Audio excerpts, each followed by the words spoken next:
لا هي مندوق بقى، وقول لنا رايك ايه. الدوق الفل بصراحه جميل جميل جميل جميل. بجد تسلم حلو. ايديكي. طب دوق تاني، انت اكلت معلقه واحده بس. تسلم ايديكي بجد. طعم كريمي تحفه. بجد تحفه من غير مجامله. تحفه تحفه تحفه. ماشي. السلام عليكم ورحمة الله وبركاته. صباح الفل والورد والياسمين، صباح الصحة والستر وراحة البال عليكم متابعيني الأمارات. أهلا بيكم. نورتوني وشرفتوني. طبعا أهو بدأت خلاص بقى أتنشط وأبقى نشيطة وما كسلش. واللي دخل قناتي لأول مرة ياريت خد لك لفة كده في القناة وشوف إن شاء الله محتوى القناة يعجبك. وصحابي وحبايبي الدايمين معايا نورتوني ووحشتوني قوي قوي قوي قوي. انا عزة بقدم لكم روتينات ووصفات بسيطة كده وان شاء الله يعجبكم محتوى القناة. لو عجبك الفيديو حطي لايك، ما تنسيش اللي ما اشتركش يشترك، فعلي جرس الكل عشان يوصلك اشعار مني باي فيديو جديد انزله. تمام. شاركي قناتي مع حبايبك وصحابك لو عجبتك. نبدأ يومنا. بدأ يومنا النهاردة بروتين ظريف وخفيف قوي. بدأت من أوضة النوم. بدأت طبعا أي تراب على الشبابيك تمسحيه كده. كنت غاسلة الستاير بتاعتي وما كنتش علقتها، فقلت فرصة بقى بعد ما غيرت فرش السرير قلت ان انا اظبط الستاير كده عشان اعلقها النهاردة. بصراحة هو الروتين ده يعني انا قسمته لكم على 2. انا يومها عملته في يوم واحد، بس حسيت الفيديو هيبقى طويل قوي، ما حبيتش ان هو يكون طويل. قلت النهاردة هجيب معاكم اوضة النوم واوضة الاطفال. تمام. واعمل معاكم وصفة حلوة طبعا شفتوها في بداية الفيديو.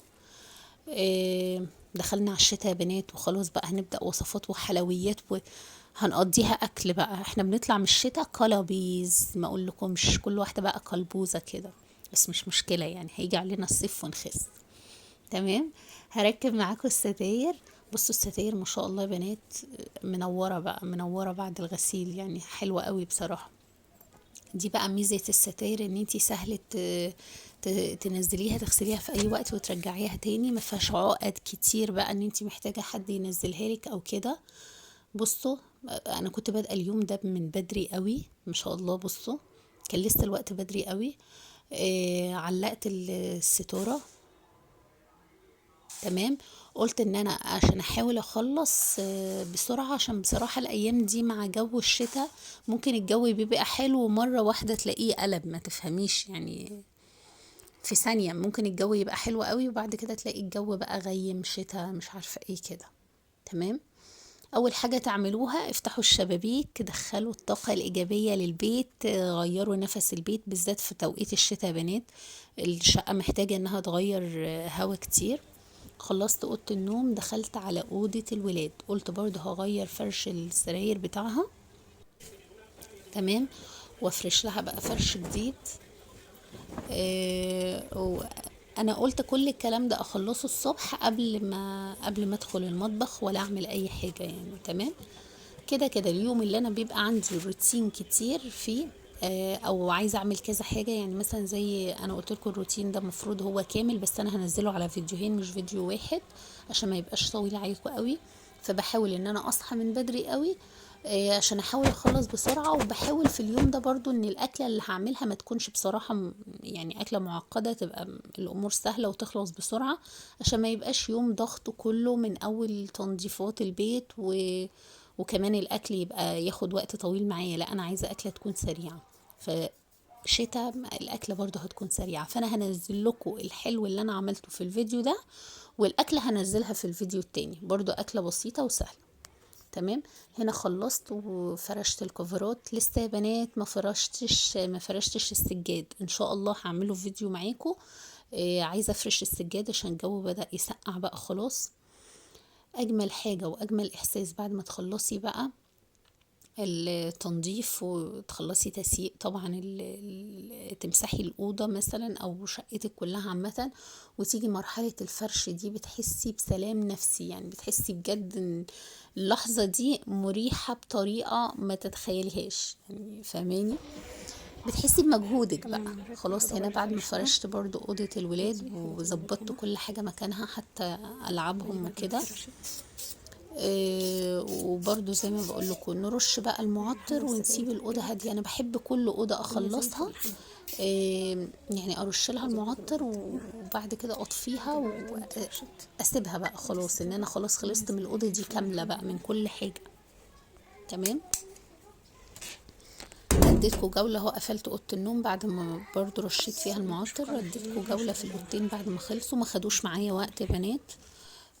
ودخلت بقى على المطبخ على طول، قلت اعمل وصفه حلو بما ان الشتاء بدأ وبدأنا نسقع وعايزين حاجه تدفينا وكده. طب ايه نفطر ايه؟ قلت لهم خلاص انا هعمل لكم رز بلبن. كان عندي لبن حلو جدا، كنت لسه جايباه من حد بيجيب لبن يعني من الارياف وكده. فقلت حطيت بقى مقدار كوبايه رز. تمام. وحطيتها مع شويه ميه بسيطه مجرد تغطيها بس. الرز اخد 3/4 سوا. تمام. وبعدين نزلت عليه بكميه اللبن بتاعتي. التكه اللي بحب اعملها ايه؟ بحط عليه كيس كريم شانتيه. تمام. وحطيت كيس الكريم شانتيه وضربتهم مع بعض، ورحت حاطه مقدار السكر اللي انا عايزاه. انا ما بحبش اكتر السكر فيه قوي لان كلنا بنحب سكر خفيف. وبدأ طبعا يكمل سواه كله في اللبن، وحطيت عليه كيسين فانيليا. تمام. ممكن تحطي قشطه في المرحله دي او كريمه، بس انا بخليها بصراحه انا قلت هعمل اطباق عاديه وهعمل في الطواجن الصغيره دي رز ياخد معايا وش فرن كده تحت الشوايه. فاللي في الطواجن دي بقيت احط عليه على الوش معلقه قشطه. تمام. سويت وش القشطه كده وهدخلها تحت الشوايه، مش هتاخد معايا يعني حاجه بسيطه جدا. بصوا طلعت معايا يعني سريعه فوق ما تتخيلوا. والرز بالطريقه دي والله يا بنات طعمه كريمي جدا وحلو قوي قوي قوي فوق ما تتخيلوا. وهنا طبعا الاطباق العاديه حطيت عليها جوز الهند وجوز الهند وزبيب. تمام. عشان يدوا معايا شكل. طبعا اللي هي وش فرن مش محتاجه يتحط عليها حاجه بصراحه. واقول لكم يعني الولاد بيحبوها جدا بيعشقوها، وبتتاكل يا بنات دافيه في الشتاء زي دلوقتي بتبقى خطيره بجد والله العظيم تحفه. وقوامها كريمي وطعمها حلو قوي قوي لا قوي. هي مدوق بقى وبتبقى وقول ريحه لنا البيت رايك كله ايه. كده جميله، روايح هتدوق الفرن؟ حلوه قوي. انا بحب روايح المعجنات. بصراحة جميل جميل جميل جميل. بجد تسلم حلو. ايدك. طب دوق تاني، انت اكلت معلقه واحده بس. تسلم ايدك بجد. والله بص قوامه طالع ما شاء الله، والفرن كمان طالع حلو قوي. والعادي هم دقوه طبعا. انت كده قدام الكاميرا بس. طب كمل. تمام. الدوق التاني بقولك التاني. ماشي. طعمه كريمي تحفة بجد تحفة من غير مجامله. تحفة تحفة تحفة. ماشي. ودي وصفة النهاردة ويا رب تعجبكم. شوف انت بقى هتكمل انه فيها. ماشي. يلا اشوفكم على خير ان شاء الله في فيديو جديد. مع السلامة.